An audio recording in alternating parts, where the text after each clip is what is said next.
Dua pasien COVID meninggal, pengaruhi Ambon tetap di zona orange.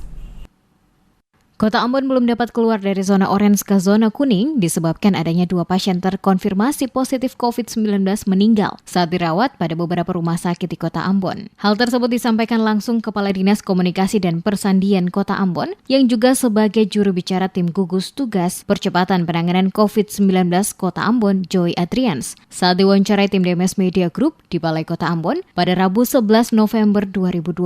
Ia menjelaskan, di 2 hari terakhir belakangan ini, ada 2 pasien terkonfirmasi positif COVID-19 meninggal dunia dan berdampak terhadap penilaian scoring Kota Ambon yang masih bertahan pada zona orange. Oleh karena itu, perlu adanya dukungan masyarakat kota dalam mematuhi dan menerapkan protokol kesehatan dengan menggunakan masker, menjaga jarak, dan selalu mencuci tangan. Saat inilah yang dapat membuat Kota Ambon dalam beberapa waktu ke depan dapat keluar dari zona orange ke zona kuning, bahkan ke zona hijau. Sampai dengan PSBB transisi tahap 9 ini, operasi justisi protokol kesehatan terus dilakukan oleh petugas dari tim gugus tugas Kota Ambon untuk menghimbau warga pentingnya menerapkan protokol kesehatan baik di tempat keramaian, moda transportasi, bahkan warga diingatkan untuk menggunakan masker saat keluar rumah untuk menekan angka terkonfirmasi COVID-19.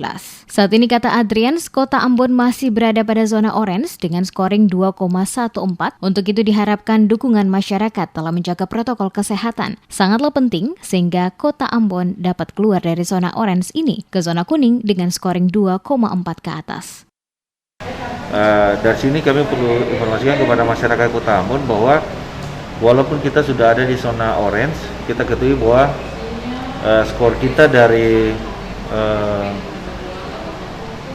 1,92, nah saat ini sudah naik 2,14.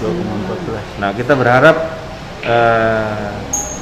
kita bisa berpindah dari zona orange ke zona kuning, ya, dalam beberapa waktu ke depan ketika masyarakat tetap patuh dan taat untuk terapkan protokol kesehatan.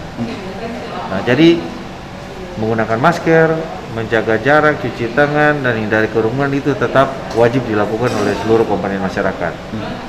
Nah, untuk diketahui sampai dengan saat ini jumlah kasus terkonfirmasi positif COVID-19 di Kota Ambon telah mencapai 3.222, yang telah sembuh 2.774, masih dirawat 413, dan meninggal sebanyak 35 orang pasien.